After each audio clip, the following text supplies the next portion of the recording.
Ikhwan azani Allah wa iyyakum, kita melanjutkan kajian kita yaitu al-hadits ad-dhaif wa hukmul ihtijaj bih, yaitu pembahasan tentang hadis yang lemah dan hukum berhujjah dengan hadis yang lemah.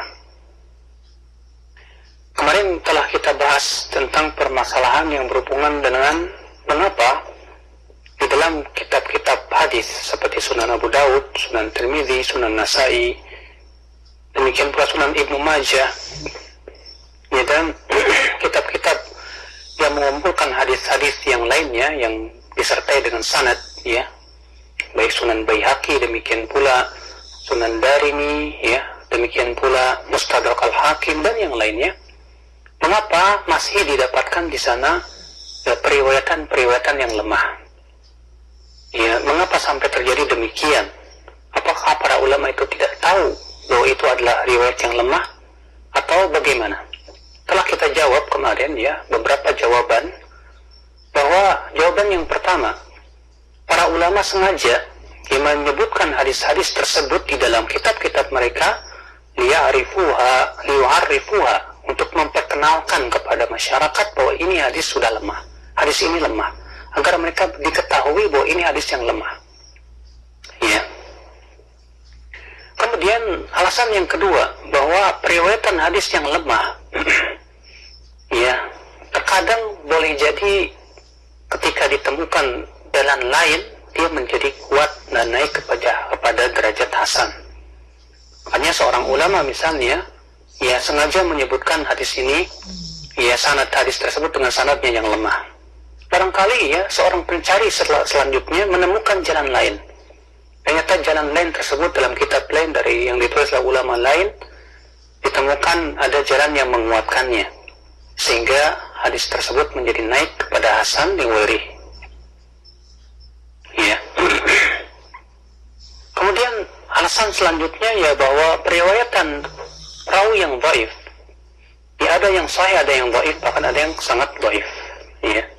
Maka mereka pun menulis hadis-hadis yang diriwayatkan oleh perawi tersebut supaya mereka bisa memilah-milih mana riwayatan hadis dari perawi tersebut yang sahih dan mana yang tidak.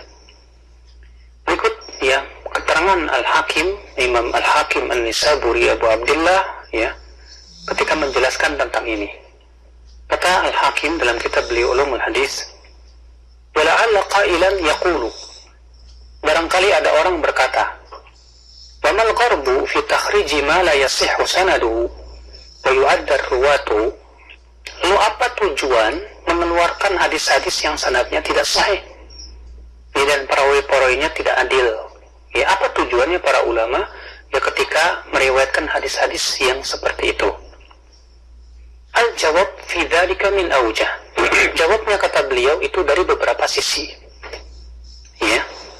Wa hiya anna al-jarh wa at-ta'dil yakhtalifu fihima, yaitu bahwasannya celaan dan pujian terhadap perawi hadis itu berbeda-beda dari satu ulama dengan ulama yang lainnya. Warubbama adalah imamun wa jarraha ghairuhu, barangkali ada seorang perawi yang dianggap, ya, adil oleh seorang ulama, tapi oleh ulama lain dianggap dia cacat, dia majruh, ya, sehingga ulama yang mengeluarkan perawi tersebut sengaja dikeluarkan karena menurut beliau perawi ini adalah perawi yang diterima hadisnya. Wakadzalika al-irsal yakhtalifu fihi, demikian pula masalah irsal, itu memursalkan hadis juga berbeda-beda. Faminal a'immatil madhin kanu yuhadditsuna an thiqati wa ghairihim, di antara ulama terdahulu, kata beliau, ada yang menyampaikan hadis itu dari perawi yang thiqat ataupun yang lainnya. Ya, fa idza su'ilu anhum, ketika ulama ini ditanya tentang perawi-perawi tersebut, bayyanu ahwalahum, dia pun menjelaskan bahwa ini dari yang thiqah, ini dari yang dhaif, ya.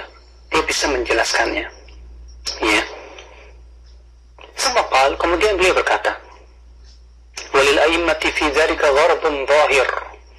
Ya, para ulama ketika mengeluarkan hadis-hadis yang lemah tersebut di dalam kitab-kitab mereka, itu ada tujuan yang sangat jelas sekali. Wa وهو أن يعرف الحديث من أين مخرجه والمنفرد به عدل أو مجروح. Itu untuk diketahui hadis tersebut dari mana keluarnya. Apakah ya si perawi yang lemah ini bersendirian dalam meriwayatkan hadis ini, ataukah ya ada mutaba'ah dari yang lainnya. Ya.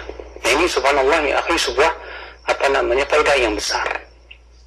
Kemudian beliau berkata, wal ya'lam anna hadha tasahul min ba'dihim ma'a dzikri sanad.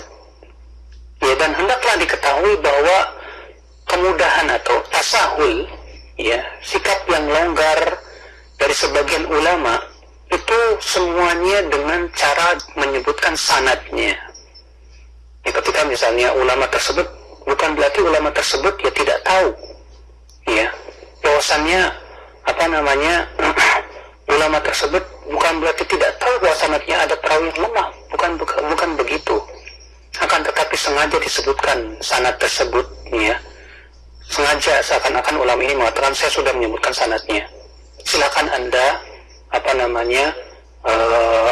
riwayatkan.